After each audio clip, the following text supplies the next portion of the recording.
জি sir, একটু কম বুঝি নাই। একটু কম শোনা যাচ্ছে। এখন এখন শোনা যাচ্ছে। আচ্ছা ঠিক আছে, আমরা কয়েক মিনিট ওয়েট করি, কয়েকজন আসুক, তারপর শুরু করি সময়। আচ্ছা,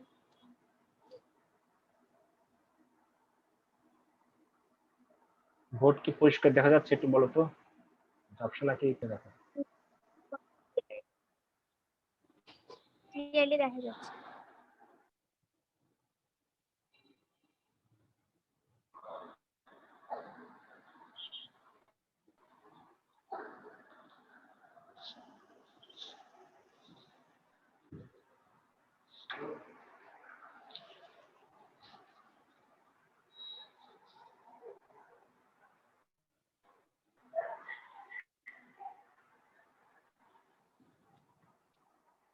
তো তুমি রেকর্ড গুলো দেখো না, ই স্যার, লার্নিং এর রেকর্ড গুলো দেখো না, না ই বললাম না লার্নিং আমার এর কিছু রেকর্ড ভিডিও গুলো দেখো না। আচ্ছা, ঠিক আছে।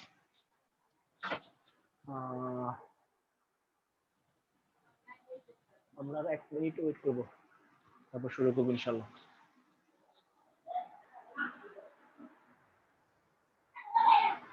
ঠিক আছে, 1 2 3।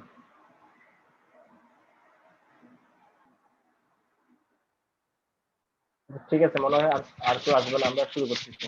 ঠিক আছে, তাহলে আমরা আজকে শুরু করব অধ্যায় 3 এর সিলেকশন দিয়ে। যারা গত ক্লাস করেনি তারা দয়া করে ই লার্নিং থেকে এই যে আমি 1 নম্বর ম্যাথটা যে করালাম 1 2 3, এই তিনটা একটু দেখে নিবে। ঠিক আছে, আজকে আমরা 4 দিয়ে শুরু করবো। ঠিক আছে, 4 ম্যাথ দিয়ে শুরু করবো। শোনা যাচ্ছে আমার ঠিক মতো? জি স্যার। তাহলে আমরা 4 দিয়ে শুরু করতেছি। প্রশ্নটা খেয়াল করো একটু। প্রশ্নটা হচ্ছে যে, দেখা যাচ্ছে বড় করি।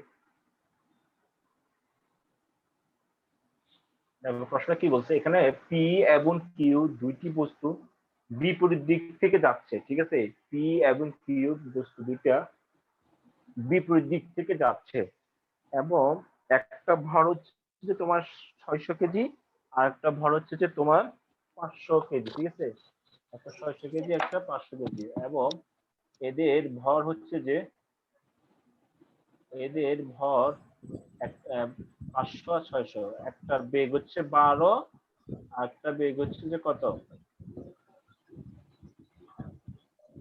আটা বেগ কত, 10 না, 10। এবং এদের মধ্যবর্তী দূরত্ব হচ্ছে যে কত, এদের মধ্যবর্তী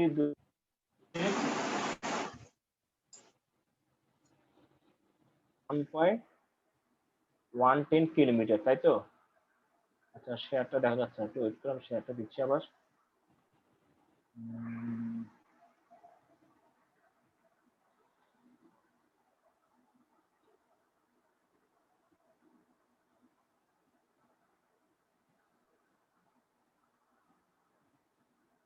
এদের মধ্যে মধ্যবর্তী দূরত্ব কত, এদের মধ্যে মধ্যবর্তী দূরত্ব হচ্ছে যে 1.110 কিলোমিটার, তাই তো? এবং যাত্রা শুরু একটি নির্দিষ্ট সময় পরে পি কিউ গাড়ি দুটির মধ্যে সংঘর্ষ হলো এবং নির্ণীত বেগ 2 হলো। ঠিক আছে, আমি একটু প্রশ্নটা হোয়াইট বোর্ডে বোঝার চেষ্টা করছি, তোমরা একটু মনোযোগ সহকারে দেখো। ঠিক আছে, একটু মনোযোগ সহকারে দেখো। আচ্ছা, এখানে দেওয়া আছে যে, একটু দেখি আমরা প্রশ্নটা, এখানে দেওয়া আছে পি এবং কিউ। ঠিক আছে, পি একটি বস্তু এদিকে যাচ্ছে, পি এবং বস্তুটা এদিকে আসছে। ঠিক আছে, পি এবং কিউটা, এবং এদের একটা ভর হচ্ছে 600 কেজি, আর একটা ভর হচ্ছে কত, 500 কেজি। ঠিক আছে, কথাগুলো বোঝা গেলে না গেলে বলবা, আর লেখাগুলো না দেখা গেলে বলবা। আচ্ছা, তারপরে এদিকে হচ্ছে কত, 12 এমএস ইনভার্স 1 এদিকে যাচ্ছে, আর এদিকে তার বেগ হচ্ছে কত, 10 এমএস ইনভার্স 1। ঠিক আছে, এবং এরা যেখান থেকে শুরু করতেছে এদের মধ্যে মধ্যবর্তী দূরত্ব হচ্ছে যে 1.110 কিলোমিটার। ঠিক আছে, আচ্ছা, এবং এরা কি বলছে, এরা বলছে যে কি যাত্রা শুরুর একটি নির্দিষ্ট সময় পর কি পি এবং কিউ দুটির মধ্যে সংঘর্ষ, মানে এরা যাত্রা শুরু করার পর থেকে, একটু খেয়াল করো, যারা যাত্রা শুরু করার পর পি এবং কিউ এরা কি করলো, সংঘর্ষ হলো। সংঘর্ষ হয়ে মিলিত হয়ে বেগ 2 এম এস ইনভার্স 1 বেগে কিউর দিকে গেল। একটু খেয়াল করে এই লাইনটা। তার সংঘর্ষ হলো সরি, তার সংঘর্ষ হয়ে সংঘর্ষ হওয়ার পরে এখন এই বস্তুটা হয় এইদিকে যাবে, না হয় এদিকে যাবে। আমাদের উদ্দীপকে কি বলছে? আমাদের বলছে উদ্দীপকে কিউর দিকে চলে গেল, সংঘর্ষ করে সে কিউর দিকে চলে গেল। কত বেগে? 2 এম এস ইনভার্স 1 বেগে। আমাকে বলতো এই 2 এম এস ইনভার্স 1 এটা কি বেগ? একটু বলতো আমাকে 2 এম এস ইনভার্স 1 এটা কি বেগ সেটা আমি বলতে পারি।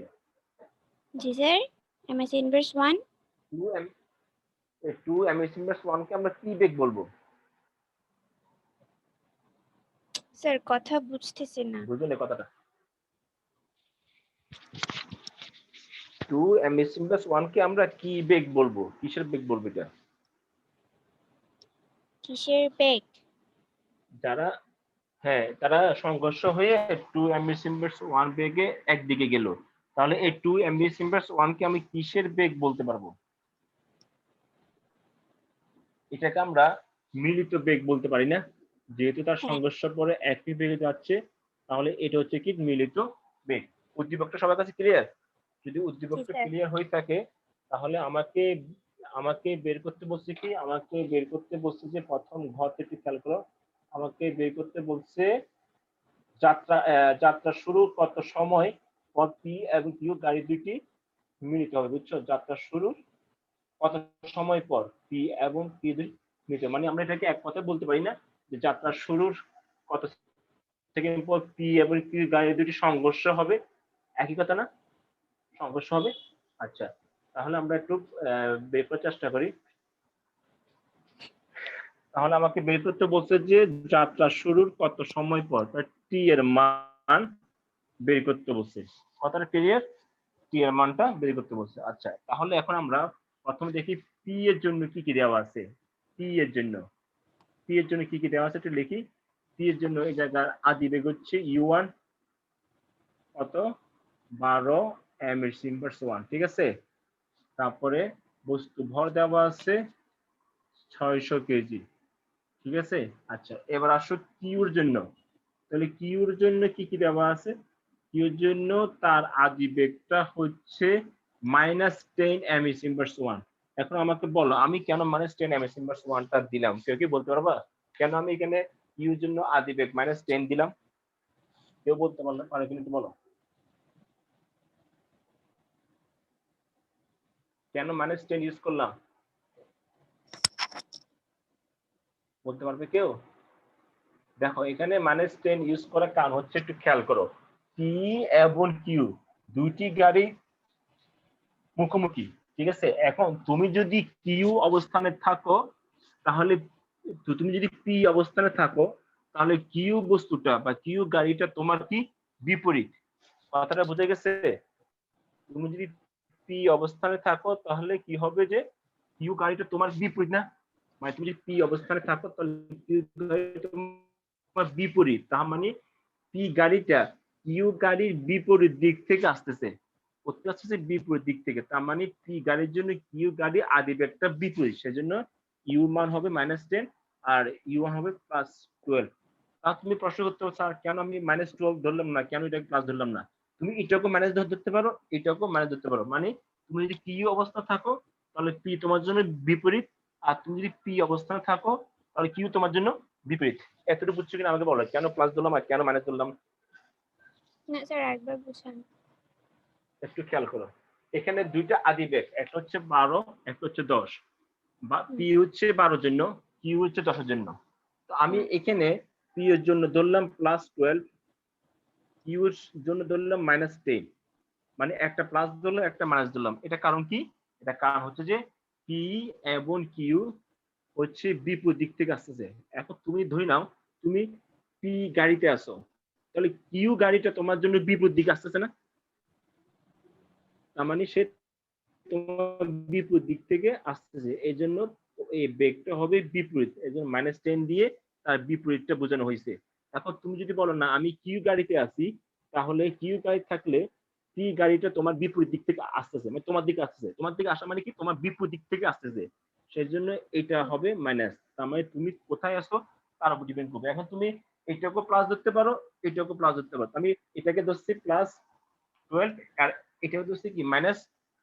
তুমি যে কোনো একটাকে প্লাস বা একটাকে মাইনাস ধরতে পারো, ঠিক আছে? আচ্ছা, তোমার সুবিধার্থে তাহলে এখন তোমরা আমাদেরকে বের করতে বলছে যে তারা সংঘর্ষের সময় তারা মিলিত বেগ কত সেটা আমাদের বের করতে বলছে। আচ্ছা,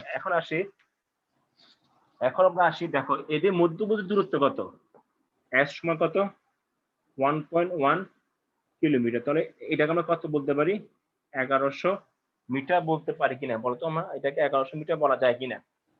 জি স্যার, বলা 1.10 যায়। কে 1100 মিটার বলা জি। যায়। আচ্ছা, এখন আমাকে বের করতে হবে যে পি যাচ্ছে কিউর দিকে এবং কিউ যাচ্ছে পির দিকে। তার মানে সংঘর্ষটা এদের মাঝখানে হবে নাকি এদের বাইরে হবে? এটা বলতো স্বাভাবিকভাবে।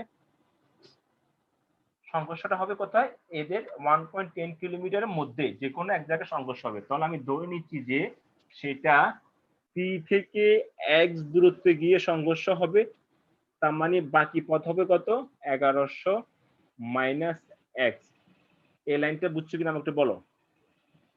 আমি ধরে নিচ্ছি যে পি থেকে এক্স দূরত্বে গিয়ে সংঘর্ষ হবে, তাহলে বাকি পথ কত হবে? 1100 মাইনাস এক্স মিটার। একটু বুঝছো কিনা আমাকে বলো সবাই।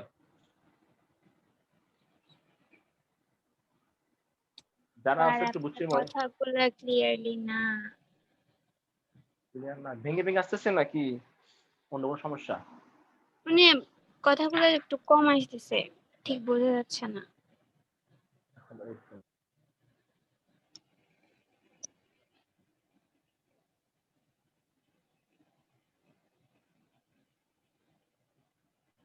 এখন ঠিক আছে? একটু বলো তো। জি স্যার। আচ্ছা, তাহলে আমি তোমাদের বললাম যে পি এবং কিউটা, পি এর গাড়ির সংঘর্ষটা পি এবং কিউ মাঝখানে হবে নাকি এর বাইরে হবে? অবশ্যই পি কিউ যে কোনো জায়গার মধ্যে হবে। তো আমি ধরে নিলাম যে সংঘর্ষটা পি থেকে এক্স দূরত্বে গিয়ে হবে, মানে এই দূরত্বে গিয়ে এটা সংঘর্ষে লিপ্ত হবে। তার মানে বাকি দূরত্ব কত হবে? 1100 মাইনাস এক্স। এটা বুঝছো কিনা বলো আমাকে। জি স্যার। আচ্ছা, তাহলে আমি যদি ধরে নিই যে তারা এক্স দূরত্বে গিয়ে সংঘর্ষ হবে, তার মানে বাকি দূরত্ব হবে 1100 মাইনাস এক্স। ধরি এই লেখাটা লিখবার কি, ধরি পি থেকে এক্স দূরত্বে সংঘর্ষ হবে, তাহলে আমি এটাকে S1 লিখবো আর এটাকে কি লিখবো? S2। তাহলে S1 এর দূরত্ব হচ্ছে x মিটার আর S2 এর দূরত্ব হচ্ছে 1100 মাইনাস x। এইটা বুঝছো কিনা আমাকে বলো, যে আমি x1 কে x ধরলাম আর x2 কে 1100 মাইনাস x ধরা যায় কিনা। মানে জি S1 স্যার। দূরত্বে গিয়ে তার সমস্যা হচ্ছে, বাকিটা হলো তো S2। আচ্ছা, এখন এখানে একটা জিনিস মাথায় রাখতে হবে, এখানে উদ্দীপকের মধ্যে কিন্তু কোথাও বলে দেওয়া হয়নি যে এটা সমবেগে চলে। তবে ওই যে ভরবেগের সংরক্ষণ সূত্র যেটা আমরা প্রমাণ করছিলাম m1 u1 m2 u2, সেটা কিন্তু সমবেগের জন্য প্রযোজ্য। তাহলে এটাও যেহেতু বলে দেওয়া নাই, কিন্তু এটাকে আমরা সমবেগ হিসাবে ধরে নিব। তাহলে আমরা বলতে পারি, তাহলে আমরা এই জিনিসটাকে এখানে বলতে পারি যে আমরা এই দুইটাকে যোগ করি, সমীকরণ 1 এবং সমীকরণ 2 যদি আমি যোগ করি, তাহলে দেখো তো এখানে এই লেখাটা লেখা যায় কিনা। দেখো প্রশ্ন কি হয়েছে।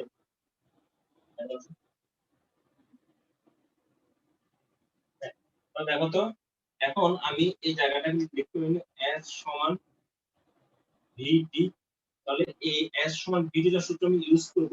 তাহলে এই জায়গার জন্য কি আসবে বলতো? এই জায়গার জন্য আসবে যে s হচ্ছে কত? x। এখানে v মান আমার কাছে জানা আছে? নাই।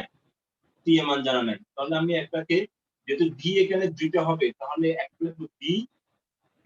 মানে এক কথায় আমি এখানে লিখতে পারি এই জন্য s1 সমান লিখতে পারি v p t, আর এর জন্য লিখতে পারি s2 সমান আমরা লিখতে পারি কি?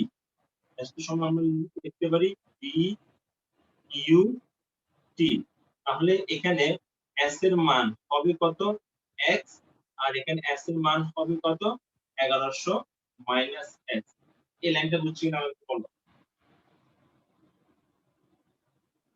না। দুজনে, হ্যাঁ? ঠিক আছে, আমি একটু আবার ক্লিয়ার করে বুঝাই। একটু খেয়াল করো। আমরা এখানে s equal to bt apply করব, ঠিক আছে? s equal to bt, তাহলে প্রথম এই x এর জন্য এখানে s কত? প্রথম s এর জন্য এটা s কত? x। এক v আমার কাছে জানা নাই, তাহলে আমরা এখানে v মানটা পরে বসাবো, জানা আছে অবশ্যই কত 12। তাহলে এখানে b p দিচ্ছি কেন? যেহেতু p বিয়োগ করা হচ্ছে, তাহলে কিন্তু কত? v p t এর মান আমাদের বের করতে হবে, তাহলে t এর মানটা লিখে দিলাম। আচ্ছা, এটা s1। এবার আসে s2 এর জন্য।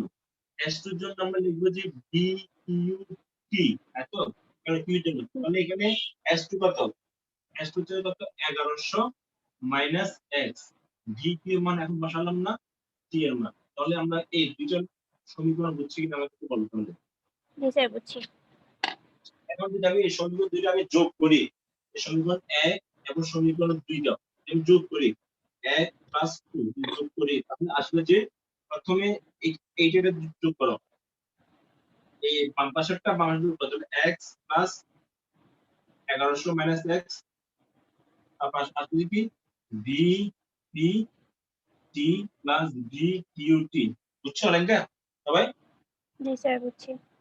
আচ্ছা, তাহলে আমরা এখন এটাকে a plus x minus x বাদ দিতে পারি কিনা? পারি। তাহলে 1100 এখান থেকে কিসের কি কমন যায়? t কমন যায়। তো t কমনে কি আসবে? vp প্লাস vq, তাই না? vp প্লাস vq, আমি এই জিনিসটা একটু উপরে লিখতেছি, ঠিক আছে? আচ্ছা দেখো উপরে লিখতেছি। তাহলে এখানে আসতেছে যে আমরা বের করব t এর মানটা, তো t এর মান যদি বের করতে হয় এর সাথে গুণের সম্পর্ক, তাহলে এটা আসবে কোথায়? নিচে। তাহলে t সমান আমরা লিখতে পারি 1100 divide by vp plus vq। এখন আমরা vp আর vq প্লাস এই মানটা জানি, vp মানে কত? আদি বের কত ছিল? একটা 12 12, একটা কত? 10। তাহলে একটু দেখি,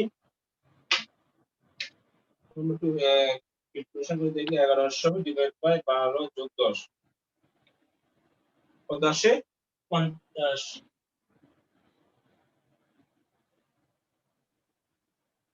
কত সেখানে? 1100 যোগ 50, তাহলে এখানে কত হবে? 50 সেকেন্ড, ঠিক আছে? তাহলে তারা 50 সেকেন্ড পর গিয়ে তারা কি হবে? মিলিত হবে, ঠিক আছে?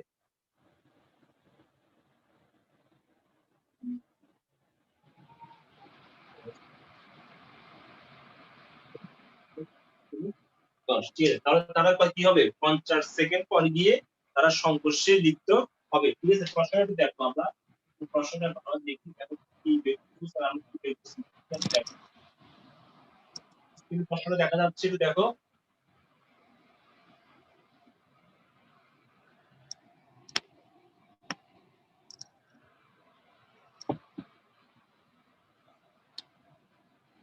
তাহলে আমরা বলতে পারি তারা 50 সেকেন্ড পর গিয়ে তারা কি হচ্ছে? মিলিত হচ্ছে, হ্যাঁ ঠিক আছে? একটু বুঝতে তো?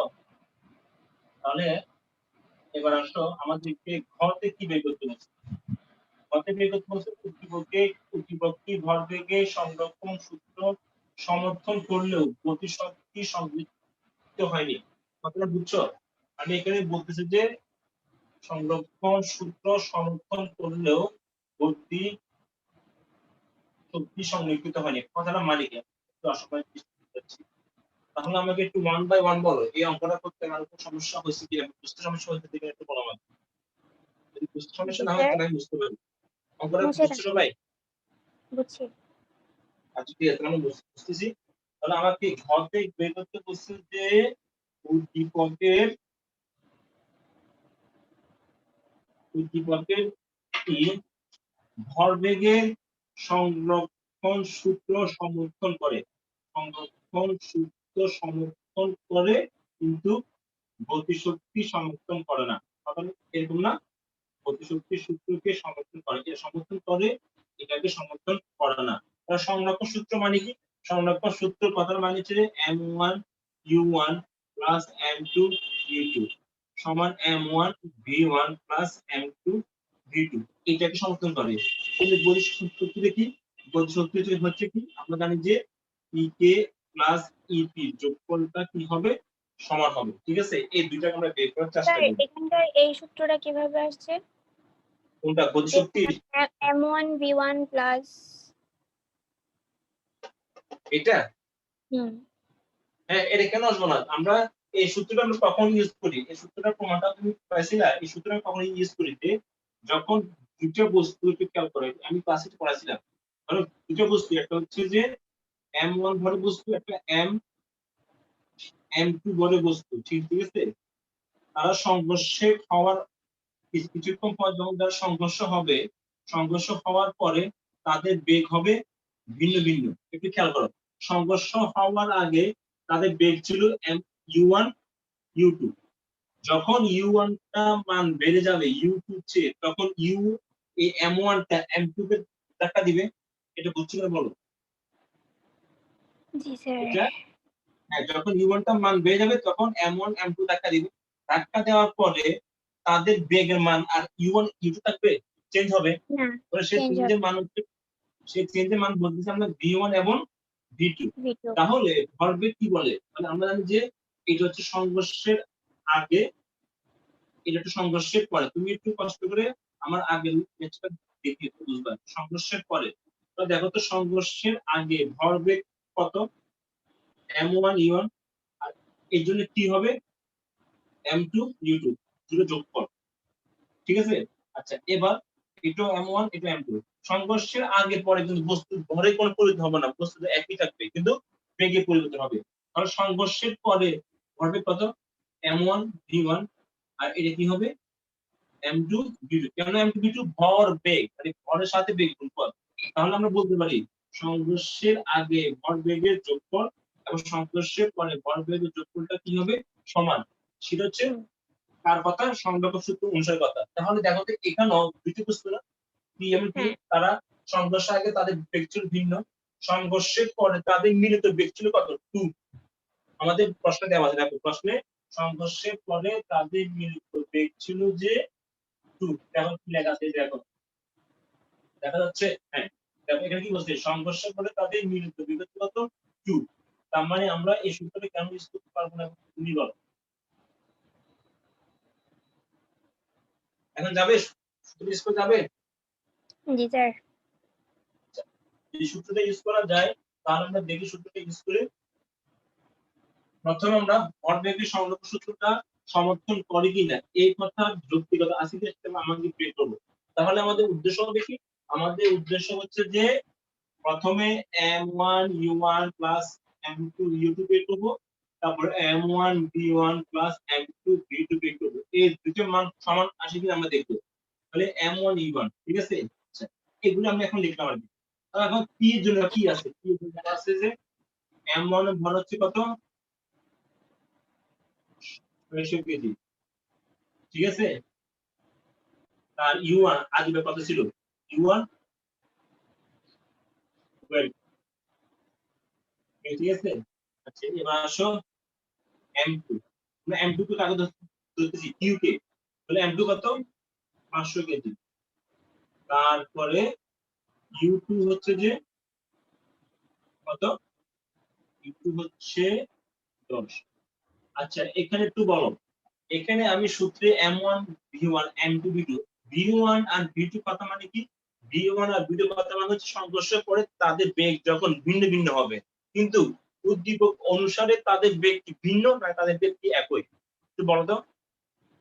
জি স্যার সংঘর্ষের পরে তার একই না তাদের, হ্যাঁ সেজন্য আমরা হ্যাঁ এই সূত্রটাকে একটু মডিফাই করে v হবে একটা। তাহলে এই v1 v2 না লিখে শুধুমাত্র v লিখবো। কারণ v লিখলে কমন নিলে m1 প্লাস কি আসবে? m2, ঠিক আছে? এতটুকু। আচ্ছা, তাহলে আমরা এখানে ওই যে আগে বললাম এই u2 কে কি ধরবো? মাইনাস ধরবো।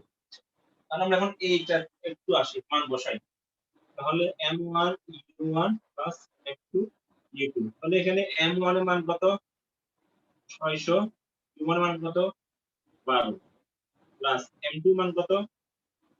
500, u2 মান কত? মাইনাস কত হবে? 10, ঠিক আছে? একটু ক্যালকুলেশন করে দেওয়া কত আসবে? একটু করলে হবে যে 600 ইনটু 12 প্লাস 500 ইনটু মাইনাস 10, 2200, ঠিক আছে? হ্যাঁ, 2220। এখন এটার এককটা কি বসবে বলতো? এককটা কি বসবে? ভরবেগের এককটা কি বসবে? ভরবেগের একক বসবে যে কেজি এমএস ইনভার্স, যেহেতু ভরের জন্য কেজি, বেগের জন্য এমএস ইনভার্স 1, এমএস ইনভার্স 1। একটু বুঝছো তো? তাহলে এখন আমরা লেফট সাইডের মান পাইছি 2200, এখন আমি এইটার মান 2200 আছে দেখব। তাহলে ভি এর মান কত ছিল? আমরা এখানে লিখি নেই। ভি এর মান ছিল কত? 2 এমএস ইনভার্স 1। তাহলে ভি এর মান যদি এমএস ইনভার্স 2 লিখবো, এখানে m1 m2, m1 কত? 600, আর এখানে 500 কত?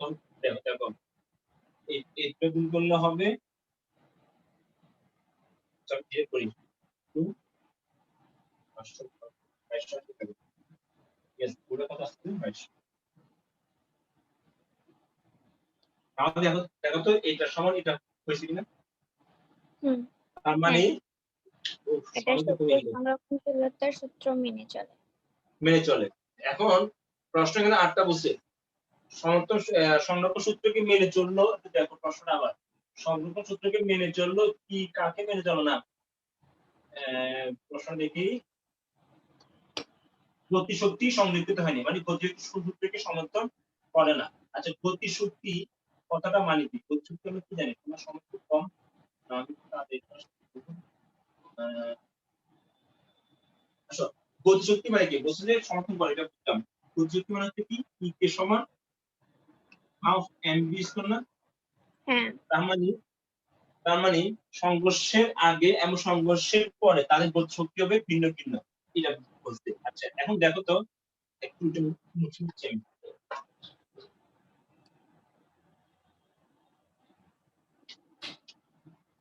দেখো তো গতিশক্তি সংঘর্ষের পূর্বে, সংঘর্ষের পূর্বে গতিশক্তি গুলো কি হবে? দেখো তো এবার সংঘর্ষ পূর্ব গতিশক্তি আমরা এভাবে লিখতে পারি কিনা? গতিশক্তি সমষ্টি, সমষ্টি কেন? দেখো হাফ এম ভি স্কয়ার, আমি লিখবো u one square plus half m one m two u square u two square. বুঝছো কিনা এই লাইনটা? আমরা বেসিক্যালি জানি গতিশক্তি হচ্ছে হাফ এম ভি স্কয়ার। এই ভি স্কয়ার কেন দিই? কারণ শেষ বেগের জন্য। এখন সংঘর্ষের আগে তো শেষ বেগ না, সংঘর্ষের আগে কি বেগ? আদি বেগ। তো সমষ্টি কেন? কেন এখানে বস্তু দুইটা, তার মানে একটু হচ্ছে গতিশক্তি আগের পি এর জন্য, আর একটু হচ্ছে কার জন্য? কিউ এর জন্য। কখন এটা স্যার গতিশক্তি? এখানে আমাদের প্রশ্ন তো বের করতে বলছে গতিশক্তি সংরক্ষণশীলতা মেনে চলে কিনা। তাহলে গতিশক্তি সংরক্ষণশীলতা, গতিশক্তি সমষ্টি। একটু প্রশ্ন আবার দেখো, প্রশ্নটা হয়তো বুঝে নাই, দেখো আমাকে, দেখো আমি আবার দেখাচ্ছি। উত্তর সমর্থন প্রশ্ন করা নেই, এটা বলছে যে গতিশক্তি সংরক্ষিত হয়, শুধুমাত্র গতিশক্তির কথা বলা হয়েছে, মোট শক্তি না।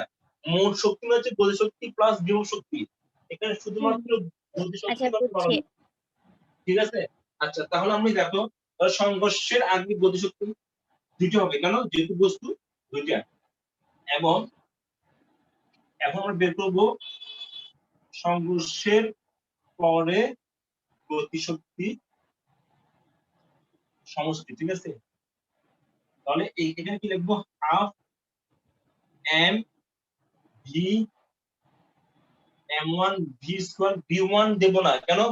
বিভব শক্তি সেখানে ভি দেবে কিছু একটা না, এজন্য ভি দেবে একটা, plus half m2 V square. দেখছো এখানে v1 আর v2 দেনে, কেন বুঝছো তো? কেন v1 v2 দেনে? তার সংঘর্ষ করে তাতে বেগ ছিল কত?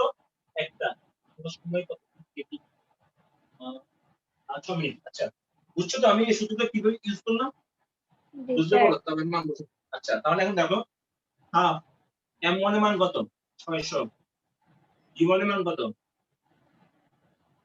12। স্কয়ার আছে না? স্কয়ার।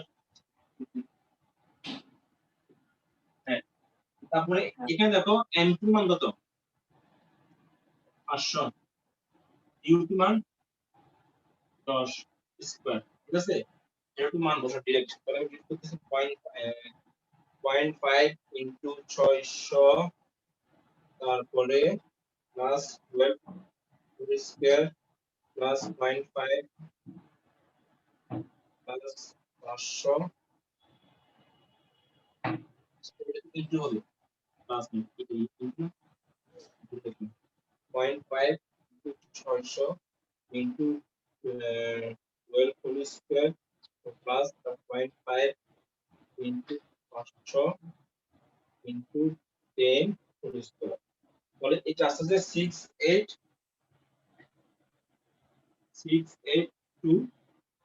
6820 তাহলে এটা মান বের করো হাফ এর মান কত 600 বি এর মান কত ছিল 2 না 2 হোল স্কয়ার তারপরে half into 500 into 2 whole square এরকম কি করি কত আসে 0.5 ইনটু 600 তারপরে কিছু 2 whole square plus 0.5 into 500 into 2 whole square তাহলে এটা আসছে 2200 দেখো প্রশ্ন ঠিক আছে আমাদের একটু 2200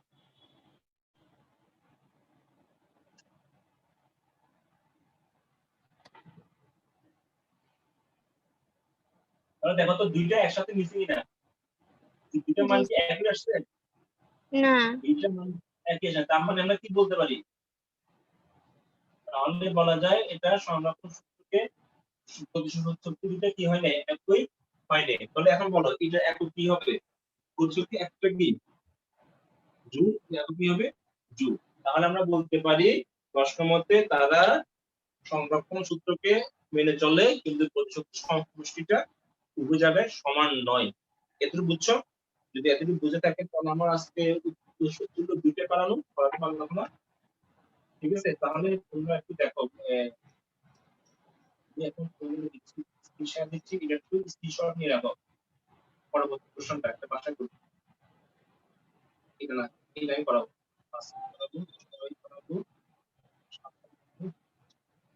পাঁচ নাম্বারটা পাঁচ নাম্বারটা স্ক্রিনশট নিয়ে রাখো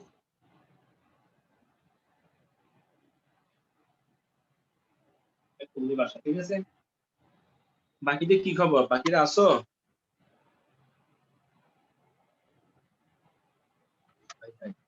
আমি আছি মাত্র দুজন আসো সুমাইয়া আর শিমু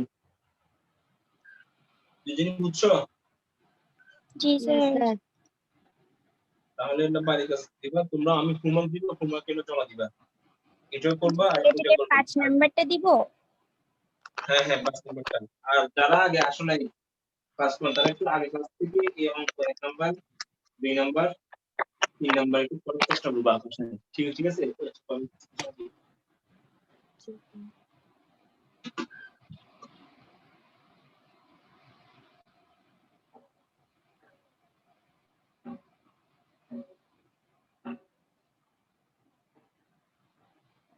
দেখা যাচ্ছে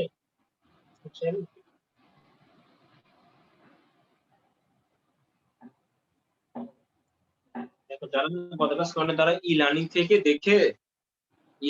দেখে এক নাম্বার 2